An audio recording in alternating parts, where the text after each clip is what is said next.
Hello and welcome to Hollowponds Solo Sagas, where today we will be playing the awesome game by Free League Publishing.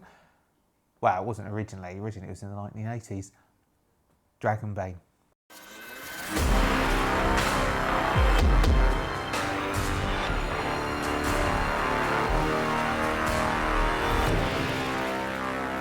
So yes, this of course is the 4th edition. I think it's the 4th edition, or it's an edition of Dragonbane. The original came out in the 1980s and wasn't in English, so I would not have been able to read it. Mind you, my English isn't great either.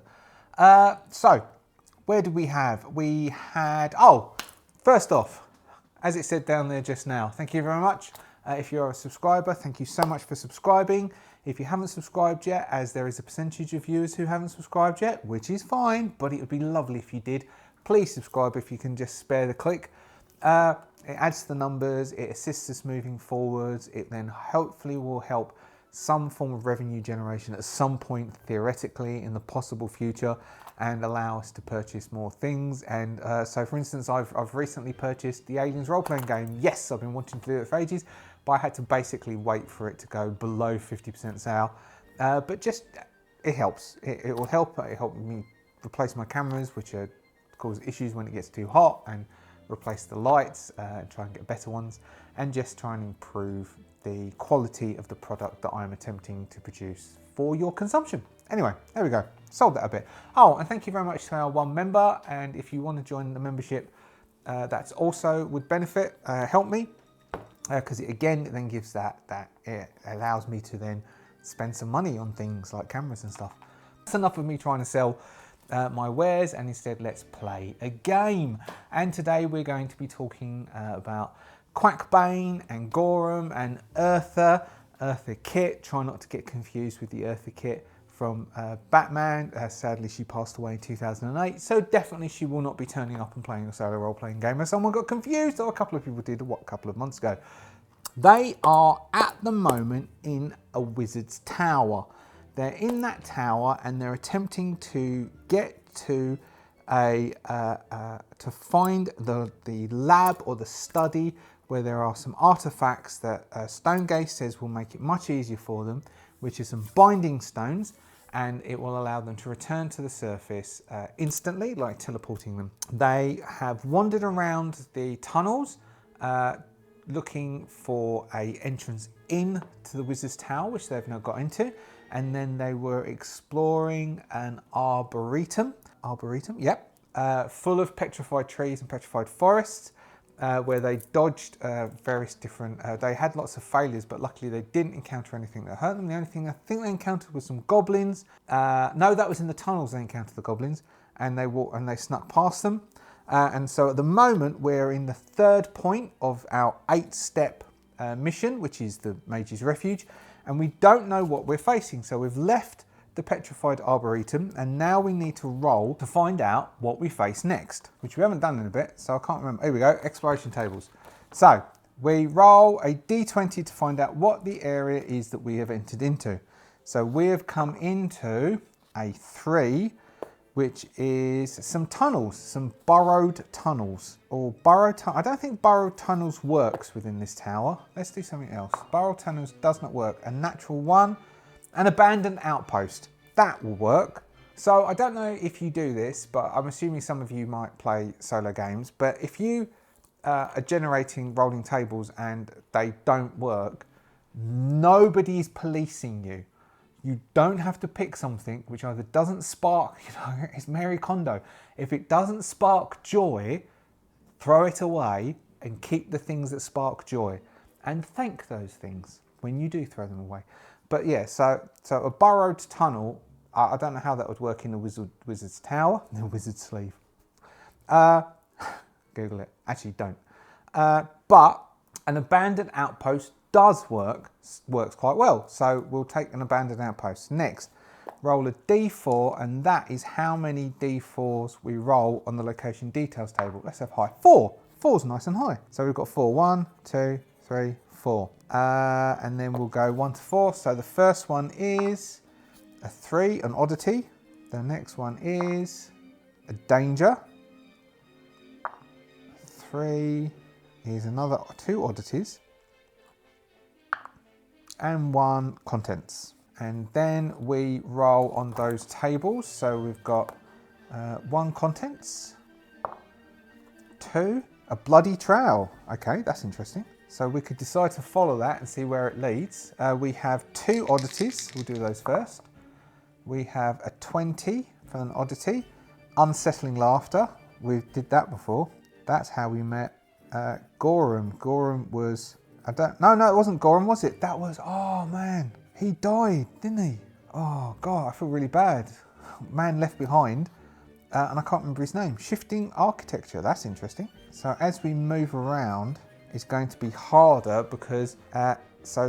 okay, so this is an abandoned outpost. So abandoned outpost that was slightly bigger. All right, let's see what the danger is. 14. Imperiled adventurer. Well, we've already had an imperiled adventurer. Now that was Eartha. What was the name? What was the name of our first orc companion who helped us and then he died? Naguk was his name. Oh, Naguk. He died. Now, Eartha was an imperiled adventurer. I think we've had an imperiled adventurer. Unless our imperiled adventurer is actually dead, which is the bloody trowel. That works with the bloody trowel though. That does work with the bloody trowel. An imperiled adventurer, which I would rather it wasn't an imperiled adventurer because I don't want to have a 4th person. 4th starts to get too many. 3's all right. 4 is getting too many, which means someone has to go. And I quite like Eartha and I definitely like Gorham. But an imperiled adventurer does work if the imperiled adventurer maybe has died, and then on them they have healing potion. All right. Now on the inhabitants table there is trolls, which is 13. But let's see what we've got in the. If this are 1, which is dragons. So let's see what our inhabitants might be. 19 cultists. They could be sacrificing the adventurer. There are a lot of cultists down here. But we've just done a whole mission full of cultists. All right, let's do another roll. Otherwise, if I don't like this, it is going to be cultists because we rolled it first. 12 skeletons. Okay, how about?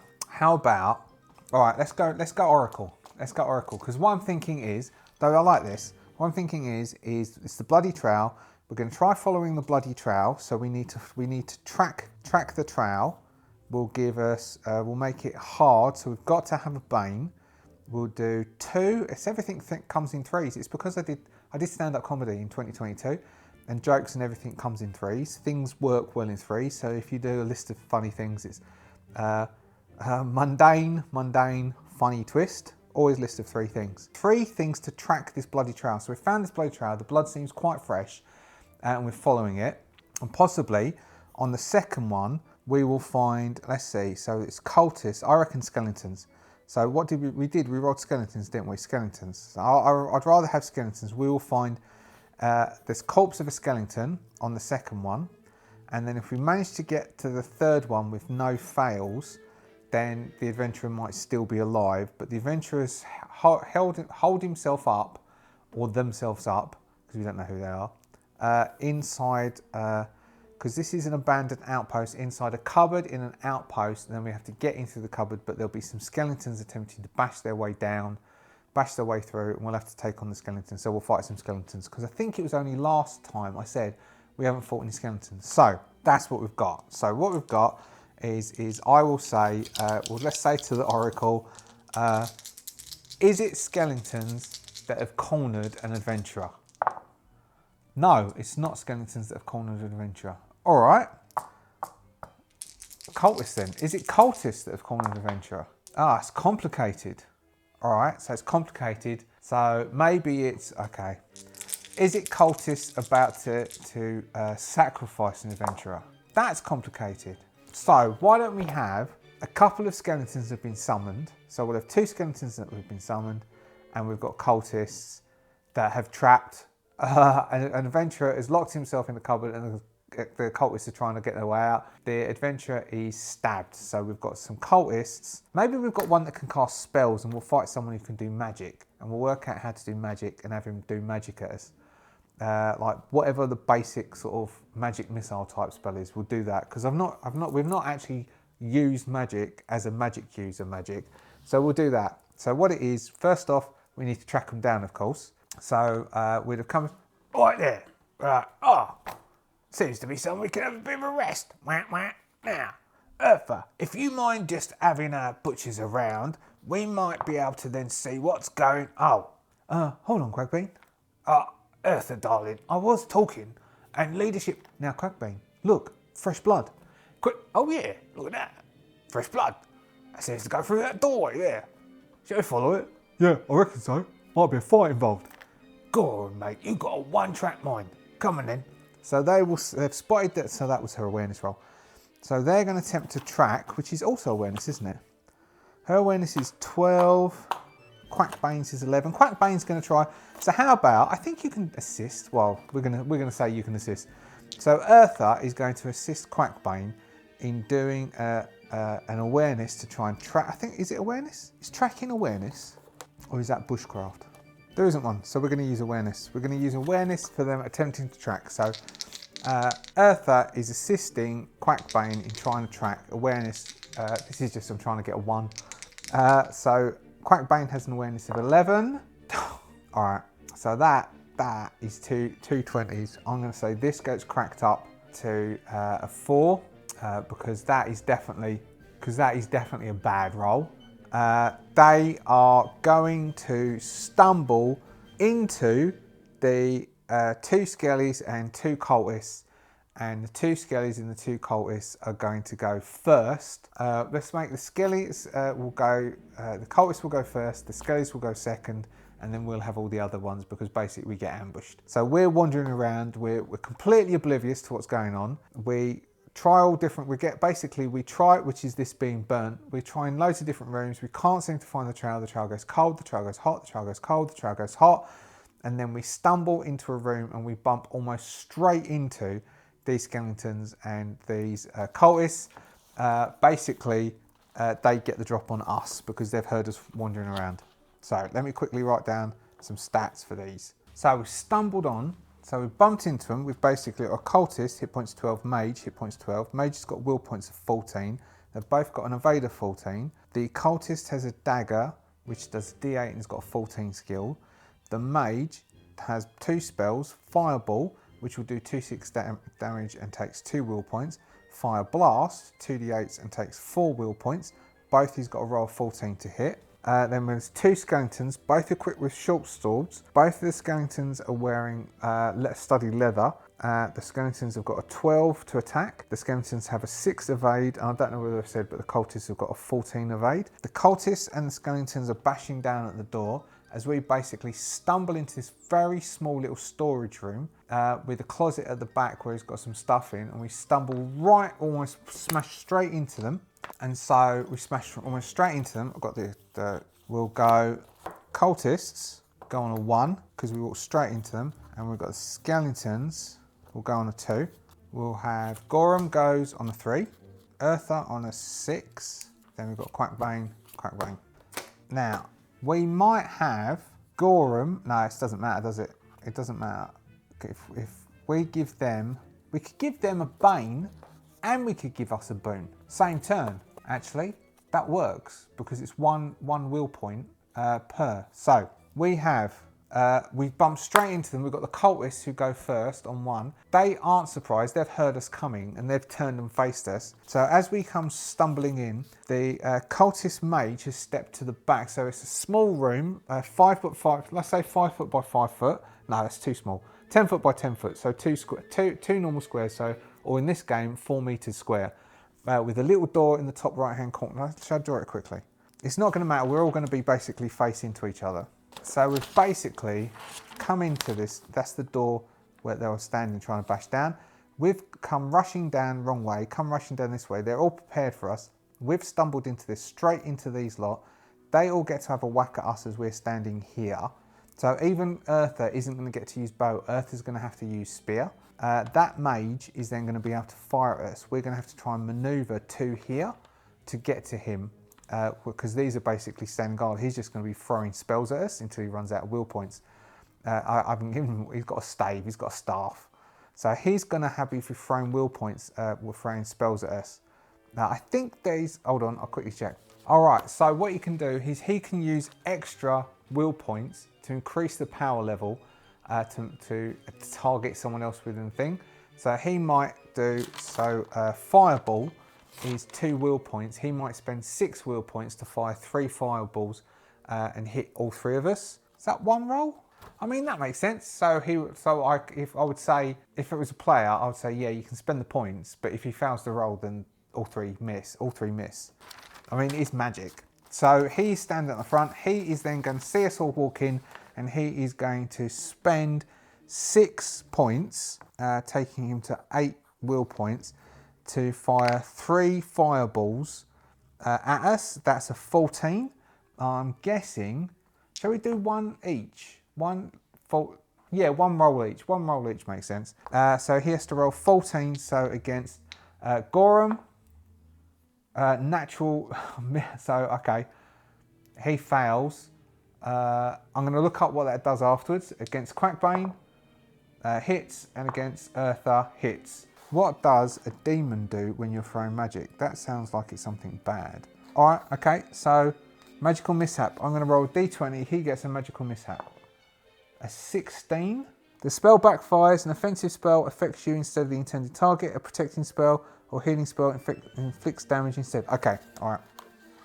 He might kill himself. So 2d6. So Quackbane gets hit by Fireball, doing 2d6, doing 6 points, 2 points studied leather, doing 4 points of damage. A Fireball strikes Quackbane in the chest.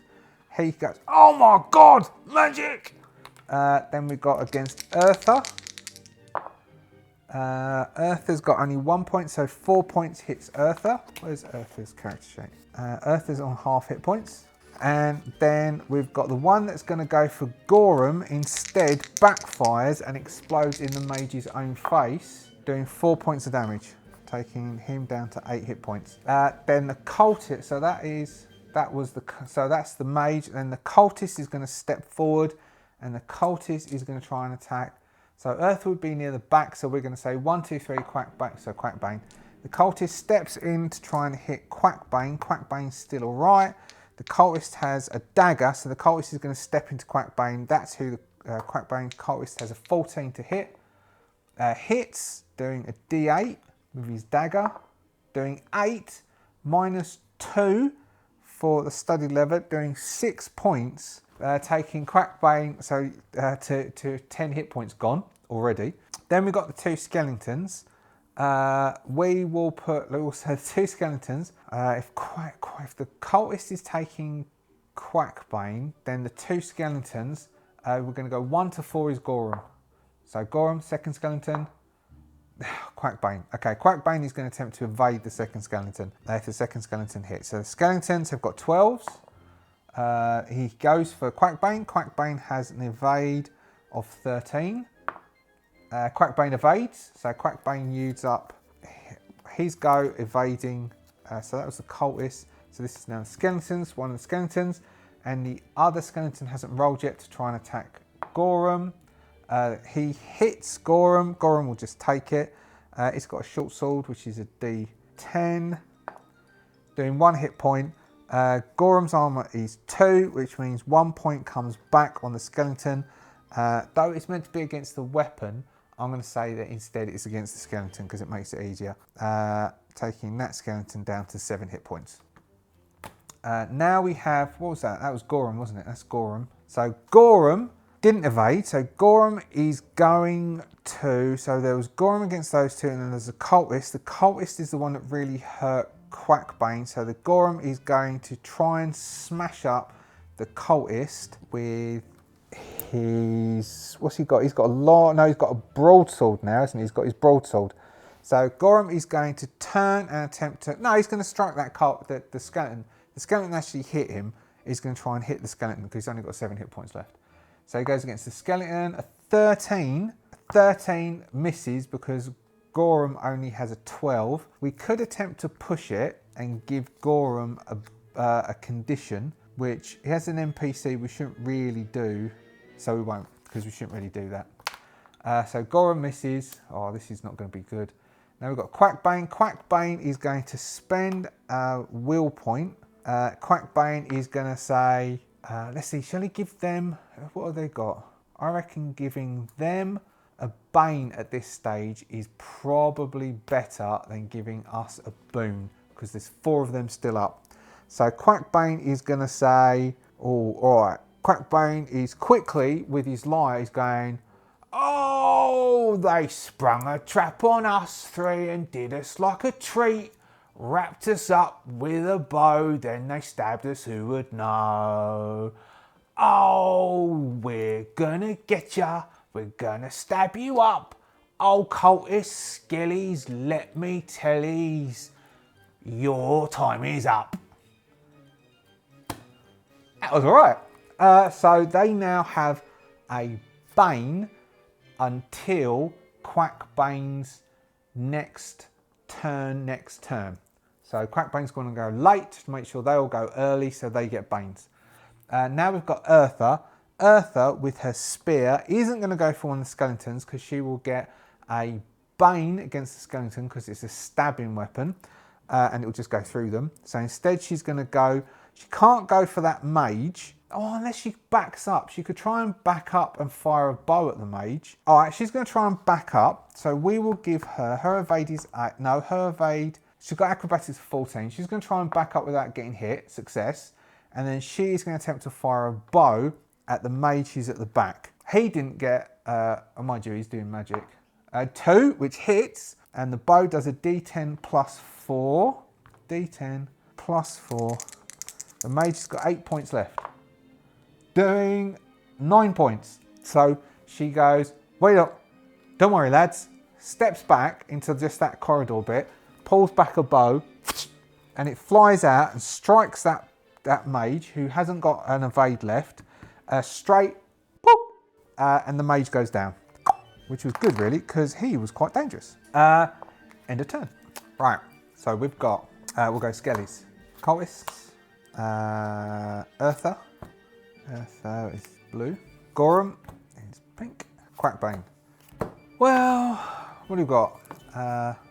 If we switch Quackbane with Eartha, then Eartha goes first, Gorham goes second, Skellies go third, then Quackbane goes, then the cultist goes, then Quackbane goes. Yeah, that works. So that means that Gorham can try and kill the cultist because the cultist is going to be not affected by the Bane, because by the time it hits Quackbane, the Bane will go. So Gorham, no, that's Eartha first. Eartha is going to switch to her spear because she'll be firing, because I don't want her to fire into combat because that just creates a Bane. She's going to switch to her spear, which she's not as good at. She's better at spear. She's got 14 for spear. She's going to switch to her spear and she's going to step forward and attempt to stab the cultist who hasn't been injured yet with the spear. So we've got, she's going to switch from bow to spear, which she carries on her back. So pulling that out because it's easy access, she's going to switch and step forward, and then because the 2 lads are fighting in front, she's going to be able to do one of those from the rear spear attacks through them, like the shield wall fighting used to take place. Not the shield wall fighting where they'll open the wall, grab someone, pull them in and then beat them up. This one she's going to try and stab through. She's got 14, so she's going to attempt to target that cultist. 12 hitting. Cultist could attempt to evade. That would use up his turn. Would he attempt to evade? Well, he's not going to want to get hit. And if he evades and succeeds, that gets him his turn out. But then, all right, so he's going to attempt to evade to dodge it, to just stay alive. So he's got a 14 for evading. He succeeds to evade. He evades that attack. So the cultist has used up his attack. That's Earth's attack. Now we've got Gorham. Gorham doesn't like these skeletons one bit. So Gorham is going to use his broadsword and attempt to batter the hell out of the skeleton that's already been hit.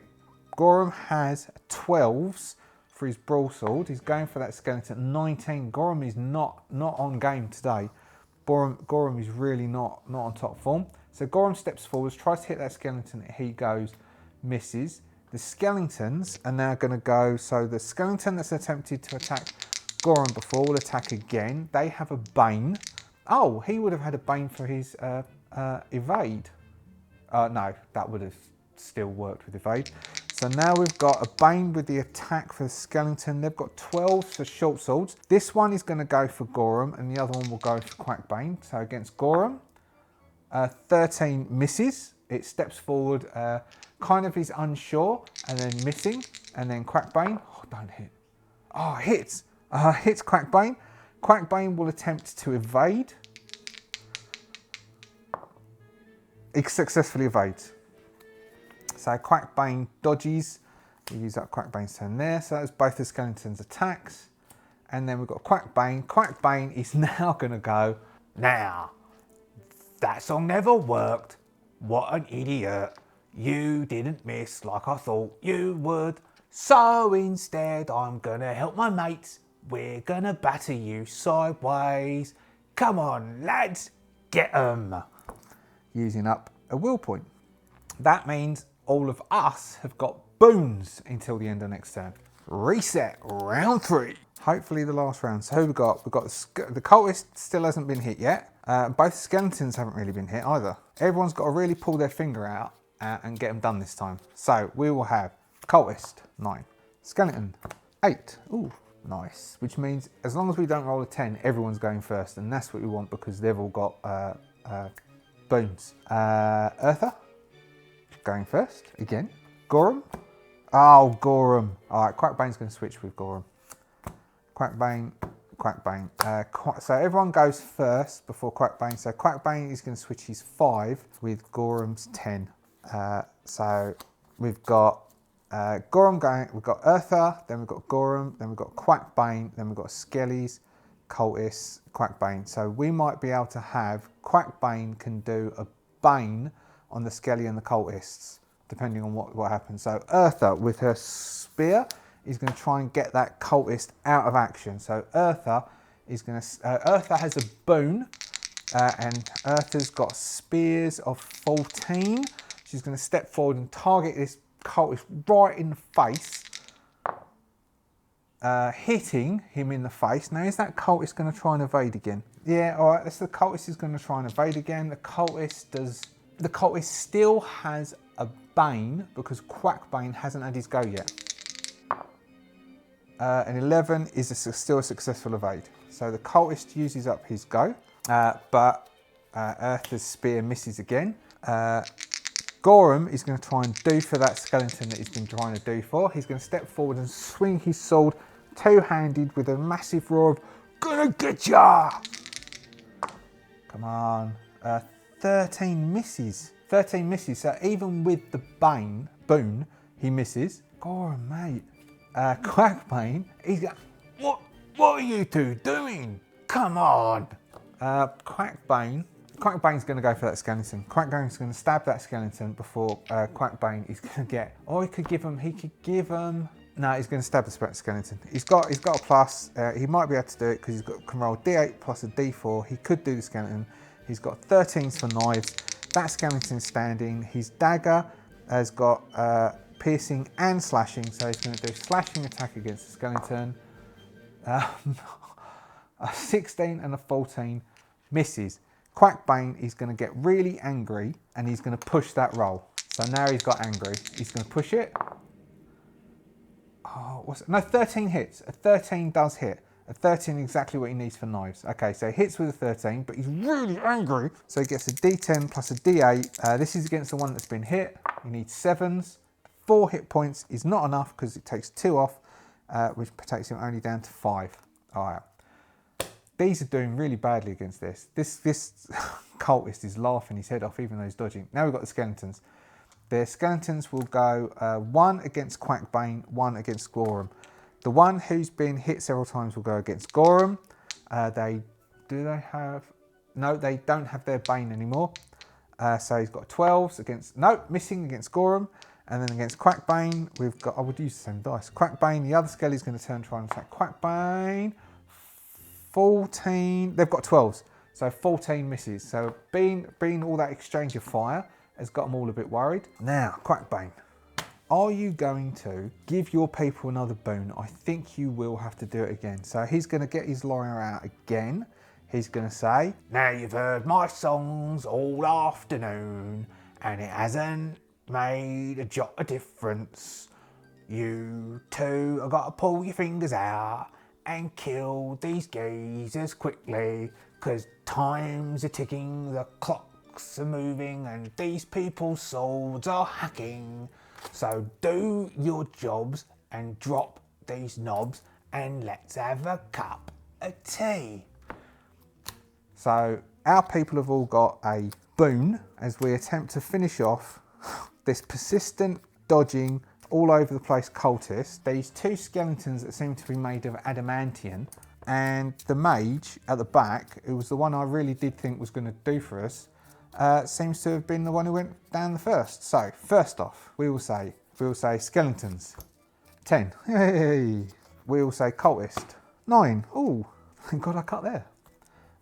We will say Eartha, normally comes next, 3 in the pink. We will say Gorum, 2, nice. We will say Quackbane, 7, that's all right, and Quackbane, 8. That's good because it means that our people, get all their stuff before Quackbane goes, and then they go next, so we can hack them, and then we can give them a boon. No, a bane. I was right first time.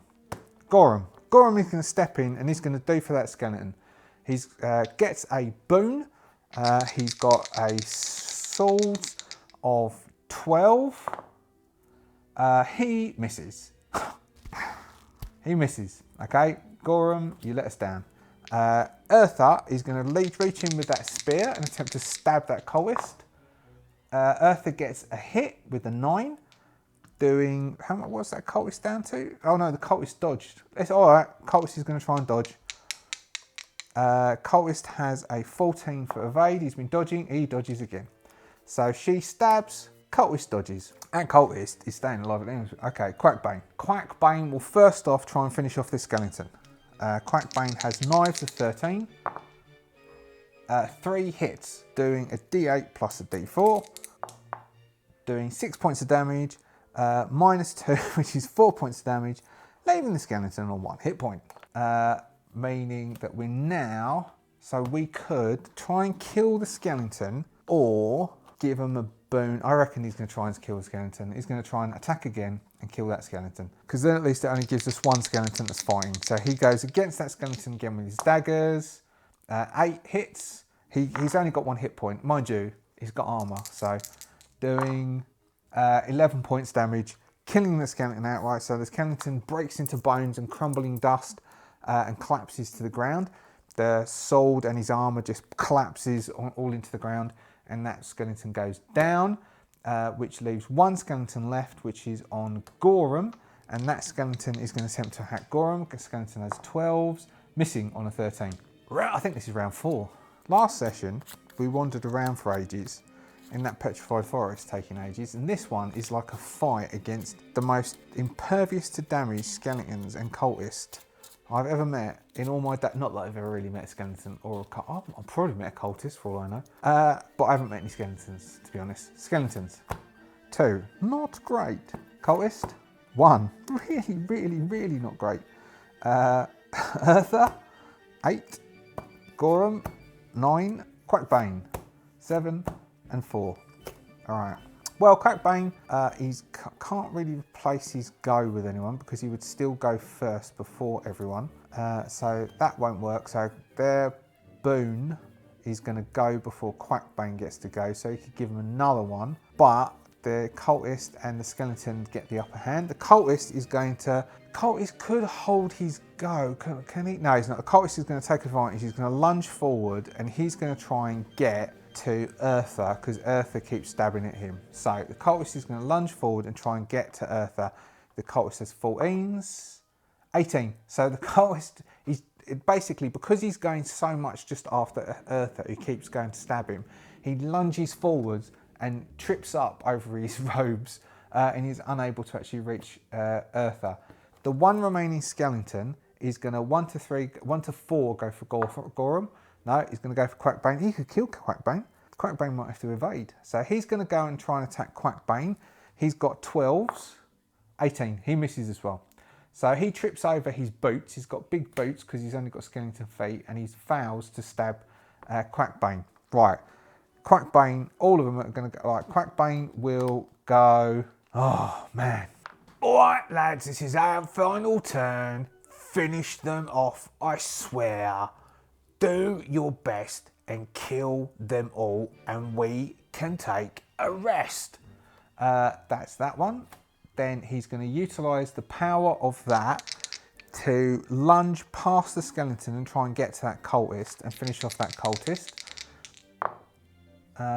Double eights. Double eight, 88. So he lunges forwards to stab that cultist, doing a D8 plus 4. Doing 9 points against the cultist, leaving the cultist on 3 hit points. Yes, he says to himself. Then we've got Eartha. Eartha smiles at the cultist, who can't evade anymore, who's just been stabbed by Quackbane. She just gets it. She's got a 14 to the spear. Shoves the spear straight into his face. The 3 points is exactly what he was on. He was on 3 points. He's got no armour. That cultist goes down. Eartha then has a very sly little smile. Gorham pushes the skeleton in his chest and then follows up with a sword strike. Come on, Gorham, 12s. 7 hits. Doing, what's he got? It's 2d6 plus 4. D6, D6, D4. 2d6 plus 4. It's got 8 hit points. Come on, 6. That's 10. Minus the 2 mean 8 hit points. Cleaving the skeleton in twain. And they all did exactly what Quackbane asked them to do. That we've already incremented at that point. Though they might, because Quackbane is on 10 hit points damage. Okay, they're going to take a rest. They will take a rest. They're going to take not a shift. Yeah, like what's it called? It's not a shift rest. Stretch rest. I did have to look it up. So they're going to take a stretch rest, which heals. So they're going to do healing rolls, and then they'll get 2d6 and a d6 will points back. So it's going to take up. Gorham wasn't hit, but Eartha was hit. So we're going to use up 2 bandages, taking to 21 bandages. Quackbane is going to attempt to do healing on Eartha. Now, only rolling a d10, and this is during a stretch, because also we'll get to be able to get rid of, and then we'll have a look at what treasure we've got. We'll be able to get rid of Angry, but got a 10.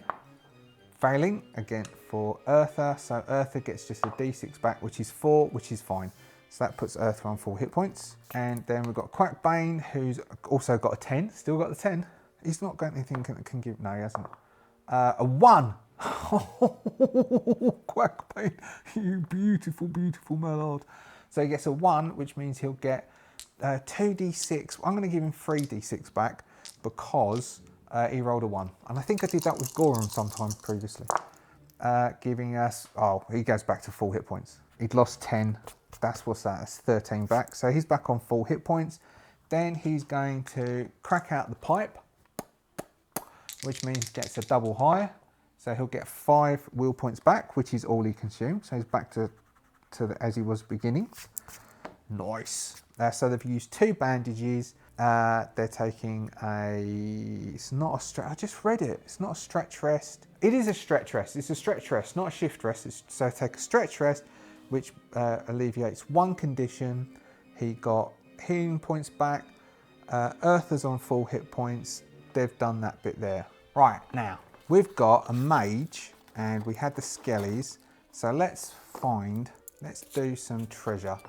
Let's hide these cards, because this blue clashes with the green screen behind and makes it look like there's holes. Right, treasure. I reckon 2. Is it more than 2? Yes. Right. Is it more than 3? I'm going to say that's a no. So 3. 3 bits of treasure. 3 bits of treasure for the crew. So we've got scholarly tools. Could be worth some stuff. That could be what the mage has on him. We've got a bottle. A healing roll reveals the contents of a failure, or on a failure, GM rolls in secret. All right, this might be a healing potion. Okay, all right, we'll do that afterwards. And we've got Okay, so the mage had some scholarly tools and some writing instruments, and we also managed to get a bottle. Nice. Okay, well let's find what's in our bottle. We need to do a healing roll successfully, otherwise we don't know what it is, and then we're going to have to take it with us. Okay, so our writing instruments is worth a d6 of silver, is worth 3 silver, and then we've got scholarly tools, which is 4, which is 2d6 blank parchment sheets,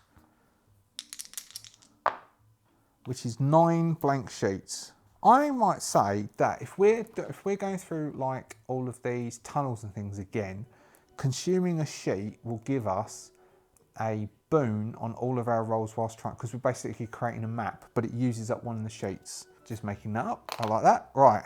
So we've got those two. Now, what's in our bottle? We need to do a healing roll. 12. We failed. I'm going to push that. Yeah, I'm pushing that. 18 failed. Okay, we don't know what's in this bottle. So we've got a bottle that we don't know what's in it. We're going to have to... Oh, didn't we go... Doesn't Earth have got... Earth has got healing. Okay, so we've got... we're scared because we don't know what's in it. And now Earth is going to have a roll. I shouldn't do this. 12, exactly. Right, we're going to say we know what's in it. And it is... 6! Yes! It is a healing potion, a 3d6 healing potion. We've already got a 2d6 healing potion. This gives us a 3d6 healing potion. Nice. We'll say that's worth, what, 75 gold? 75 gold pieces to you geezer, eh, to you geezer? And that's where we will leave them at that point there. They have also, Quackbane is now scared, but apart from that, they're fine. They've managed to get 3 silver pieces, ooh, 9 sheets of paper, and a healing potion, and they haven't. Oh, and we haven't even. So let's say we've got to. So next session we will open the, because this has been going too long. Open the door to the adventurer in the cupboard. Hopefully that will remind me what we've got to do next, and then on to 4. We wonder what's behind the door. We don't know. Thank you very much for sticking with me. This was a bit of a long one. But we got wandering, and then we went into that combat, and we got something out of it, which was quite cool. Even though I did push our luck a bit there with then Eartha saying, I think that could be a healing potion. If you'd like to subscribe, do subscribe, and otherwise I will thank you very much to our member, and that's it really. I will see you next time. Have a good time. See ya.